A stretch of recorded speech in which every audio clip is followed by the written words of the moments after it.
Днес първата цел за деня ще ни е да отидем и да довършим татуировката от миналия клип. Съответно вече да видите и завършения вариант на самия татус. След като приключим с татуировката, ще отидем малко на пазар да купим някоя друга дреха и да ви покажа, че не е нужно да влагате твърде много пари с идеята да изглеждате добре. Почти сме пред студиото.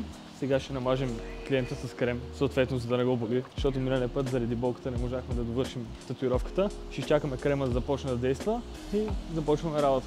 Да те обръснаме, да те фейднем. Какво ще правиш с това? Ще ти правя пострижка. Ще фейдвам. В момента принтираме шаблона отново, с идеята да залепим горната част, която се изтрила. Ще изчакаме после да изсъхне шаблона и започваме работа. След няколко часа работа по татуировката най-сетне успяхме да завършим. Но преди да ви я покажа, не забравяйте да се абонирате за канала.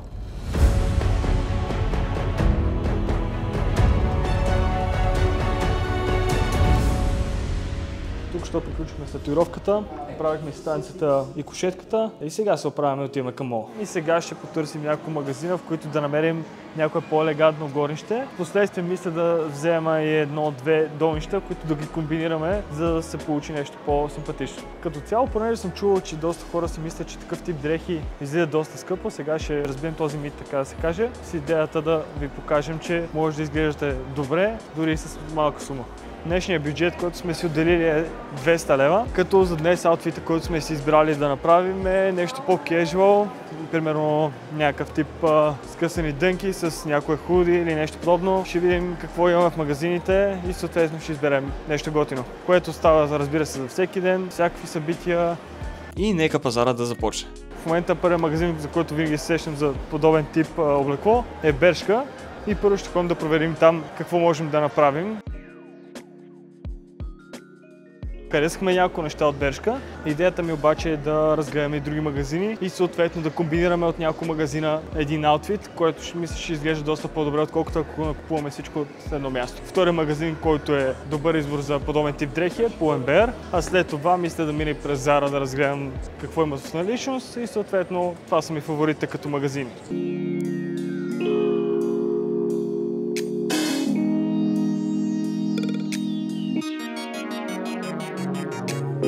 След като харесахме и някои неща от Pull&Bear, отиваме в Zara. Харесахме ето това пролетно яки, така да се нарече, което ще гледаме според него да се конфигурираме останалите части от аутфитът ни.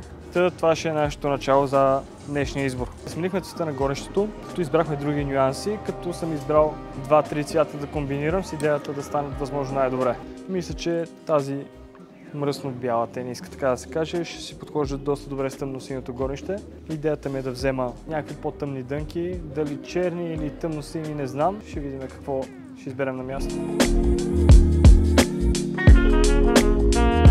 Взехме яките от Zara само. Тениската не ни хареса как застана, като следващата ни стоп, така да се каже, към Reserved, като там отново има по-кежуал дрехи, които мисля, че добре ще паснат на нашия аутфит, който сме избрали днес. Купихме тениска, отделно купихме и горище. Става ни само да вземем обувки и долнище, което да комбинираме с горище. Сега продължаваме. Ще ходим в магазин New Yorker да погледнем там дали ще ни хареса нещо, което може да комбинираме с нещата, които имаме до момента, но по принцип не съм голям фаворит на този магазин в такъв стил дрехи. Сега сме тръгнали към CCC да разгледаме за обувки. Опа, виждам какво ще ти пасне. Избрахме обувки на US Polo, като избрахме да са тъмносини с идеята да ги съчетаем с горещето, което взехме. Също така имат и бели орнаменти по тях, които съответно ще си върват с тениската. Това ни е главно като избор. Горе-долу това ще ни е аутфита, след малко ще покажем как изглежда като цяло. Приключихме с мола, отиваме към нас да се проблечем. Помежду другото, татуировката стана наистина доста добре. Не само дрехите могат да подобрят външния ви вид, а и нова татуировка. Съответно, ако искате да направим проект специално за вас и индивидуален дизайн, може да запишете час за безплатна консултация на Инстаграма, който ще намерите долу в описанието или тук на екрана. Аз си мислех, че карам голям автомобил. Това, ако нямаше 20 квадрата вътре, те пана. Едностайка, без туалет.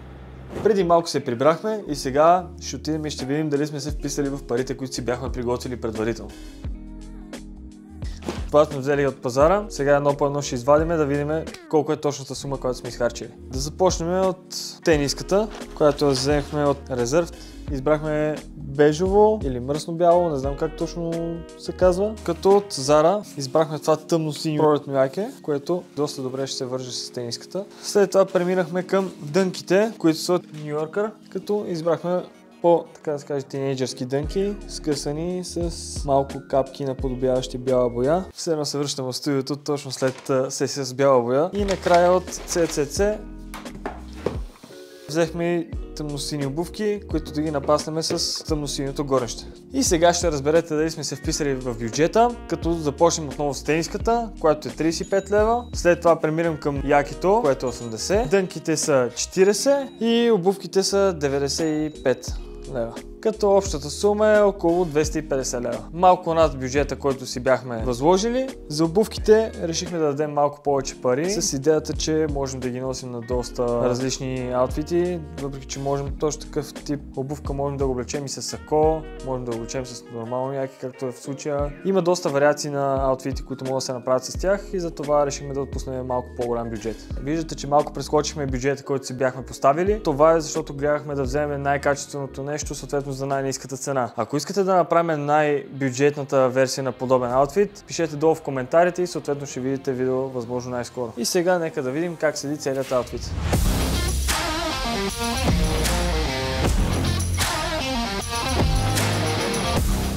Решихме да вечеряме в Бизаре, тъй като видяхме, че има добри отзиви за него. Ако имате предложения за добри ресторанти в София, моля напишете ги долу в коментарите. Това са ръкавици. За студиото. Ще поръчваме по-често бургери от тук. Да пестим от ръкавици. Дайте спирт. 8 часа на ден с ръкавици и сега пак.